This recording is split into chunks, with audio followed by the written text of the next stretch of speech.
अस्सलामुअलैकुम फ्रेंड्स, कैसे हो सब। मैं हूँ आपका होस्ट इरफान अली और आप देख रहे हैं मेरा YouTube channel VFD repairing lab. तो फ्रेंड्स, आज की वीडियो में मैं आप लोगों को बताऊंगा कि आपके पास मुख्तलिफ़ किस्म के VFD आते हैं रिपेयरिंग के लिए।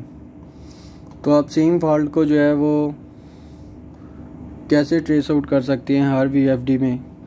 मिसाल के तौर पे आप ले लें कि आपके पास ये 2 VFD पड़े हुए हैं, इसका भी पावर का इशू है, ये भी आपका VFD ऑन नहीं हो रहा, डिस्प्ले नहीं दे रहा, और इसमें भी पावर का इशू है, डिस्प्ले नहीं दे रहा। फ़र्ज़ करें मैंने आप लोगों को इसके बारे में बता दिया, लेकिन आपके पास ये आ गया, इसका सर्किट अलग है, इसका सर्किट अलग है। तो आप किस तरह ट्रेस आउट करेंगे कि ये आपका VFD जो है, जैसे पिछले VFD को आपने फ़िक्स किया था फॉल्ट को, ऐसे इसके साथ कैसे कर सकते हैं। ये तो अलग है, ये इसके इधर फ्यूज़ यूज़ किया हुआ है, इसके रेजिस्टेंस यूज़ कर लिए, इसके रेजिस्टेंस की जगह पे रेजिस्टेंस ही है, ठीक है। ये रिले इधर लगी हुई है, इसकी रिले इधर नीचे लगी हुई है। किस तरह ये इसका सर्किट ही अलग से है, इसका ये चॉपर जो है अलग डिज़ाइन हुआ है, इसका अलग हुआ है। तो किस तरह आपने मिसाल के तौर पे इसके सर्किट को समझ लिया है, तो इसके सर्किट को कैसे समझेंगे। ये तो आपके साथ आपके पास एक नई चीज़ आई है, तो आप इसको किस तरह रिपेयर कर सकते हैं। तो आज की वीडियो में ये भी बताता हूँ। स्टार्ट करते हैं IGBT से, यानी रेक्टिफायर और IGBT से।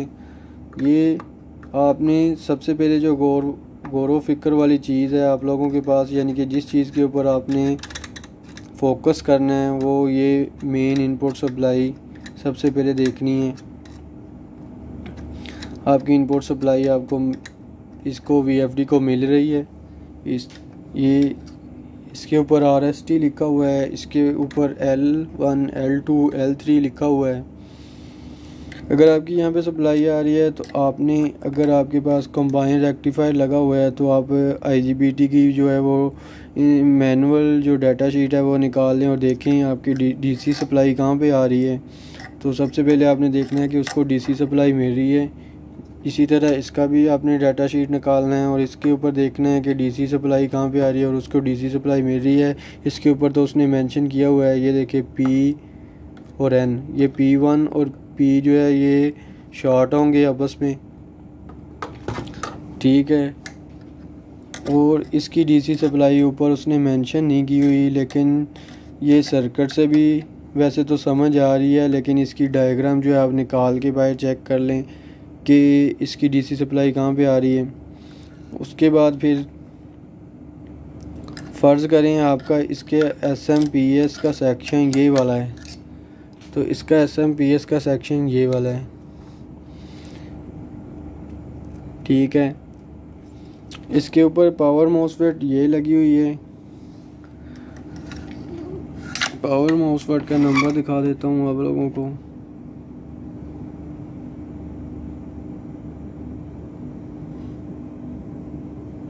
ये देखिए, इसका नंबर अलग है और इसका नंबर जो है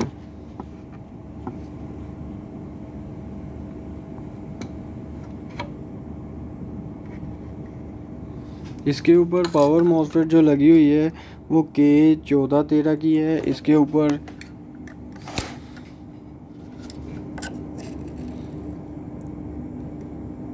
K2225 है, तो दोनों के अलग लगे हुए हैं। पिछली वीडियो में SMPS के ऊपर मैं वीडियो बना चुका हूं, लेकिन आप लोगों ने देखना क्या है कि इसका और इसका सर्किट जो है सेम है, यानी सेम नहीं है, लेकिन आप लोगों ने देखना है। मिसाल के तौर पे इसके ऊपर रिले लगी हुई है और इसके ऊपर रिले लगी हुई है। अगर आप इसके रिले के वोल्टेज वगैरह चेक कर रहे हैं तो इसके रिले के भी वोल्टेज चेक करें। ये रिले के ऊपर लिखा होगा कि कितने वोल्ट की रिले है, तो इस चीज़ का गौर करना है आप लोगों ने। इसके ऊपर अलग करंट कंट्रोलर IC लगा हुआ है, इसके ऊपर और नंबर का लगा हुआ है।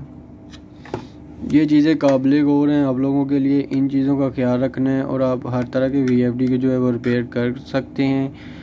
इसके अलावा फ्रेंड्स, माज़रत चाहता हूँ, मेरा अभी तक लाइव का जो ऑप्शन वो अभी तक अलाउ नहीं हुआ। जब भी अलाउ होगा तो आप लोगों के साथ मैं लाइव भी आऊँगा और आप लोगों की जो है वो जितनी हो सके हेल्प कर सकता हूँ मैं करूँगा।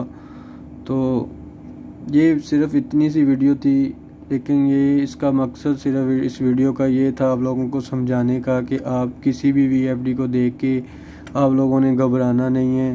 हर तरह की VFD रिपेयर हो जाती है अल्हम्दुलिल्लाह।